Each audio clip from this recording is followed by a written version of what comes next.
جمعہ کی نماز ہوتی ہے، ابھی دعا نہیں ہوتی، لوگ پہلے دوڑ کے جاتے ہیں.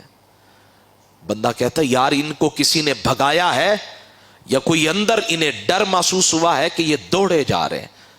اتنا اپنے آپ سے روٹھ گئے کہ اللہ سے مانگنا بھی گوارا نہیں ہے. ساری عبادت کر کے اب ہاتھ پھیلانے کا وقت ہے، جھولی پھیلانے کا وقت ہے، اب دعا کرنے کا وقت ہے. اور میں خالی جھولی لے کر، خالی ہاتھ لے کر آیا بھی تھا اور خالی ہاتھ لے کر جا بھی رہا. مزہ اس میں ہے، اللہ والوں کا یہ طرز زندگی بتاتا ہے کہ تمہاری فرض نمازیں بھی نہ چھوٹیں اور جو قضا ہو گئی وہ بھی نہ چھوٹیں. مزہ اس میں ہے تاکہ جب رب کے حضور جائیں تو کہہ پائیں کہ یا اللہ جو تو نے میرے ذمہ لگایا تھا وہ احسن انداز میں ادا کیا یا نہیں، لیکن میں سجدے ضرور کرتا رہا، عبادت ضرور کرتا رہا. میری نظر میں ہیں ایسے لوگ جن کی جماعت نہیں چھوٹتی ہے، جن کی پہلی صف نہیں چھوٹتی ہے، تکبیر اولا نہیں چھوٹتی ہے. وہ نماز پابندی کے ساتھ مسجد نور میں باجماعت میں جب سے آیا ہوں میں نے دیکھا ہے ان پر ایک لگن، ایک جذبہ سوار ہوتا ہے کہ پہلی صف میں کھڑا ہونا ہے اور تکبیر اولا کے ساتھ باجماعت نماز پڑھنی ہے. اور فرمایا جو مزہ اس میں ہے وہ کائنات میں کہیں ہے ہی نہیں. حضرت ربعی بن حراش رضی اللہ عنہ قسم اٹھائی کہ الزم نفسہ اللہ یضحک حتی یعلم این مصیرہ الی جنت او نار. قسم اٹھائی میں کبھی ہنسوں گا نہیں. پوچھا گیا حضرت کب ہنسیں گے؟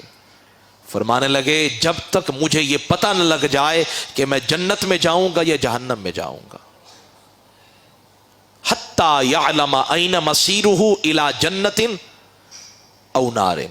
اب یہ کیسے پتہ چلے گا؟ مجھے پتہ لگ سکتا ہے، آپ کو پتہ لگ سکتا ہے کہ ہم جنتی ہیں یا جہنمی.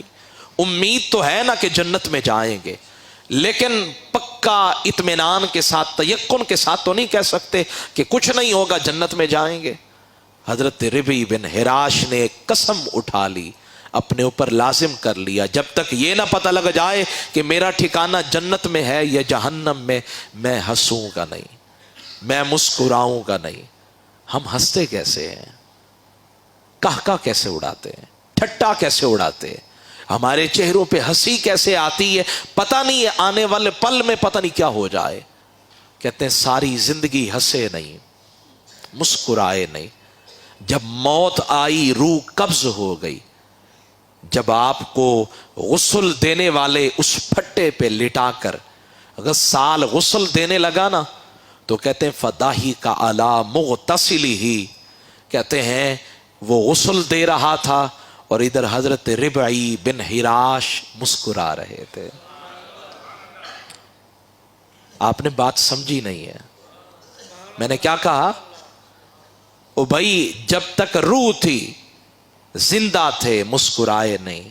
جب روح نکل گئی، جب غسال کے سامنے بے بس پڑے تھے، اس کا مطلب ہے بے بس ہم ہیں، یہ مسکرانے والا بے بس نہیں ہے، تبھی تو مسکرا رہے ہیں.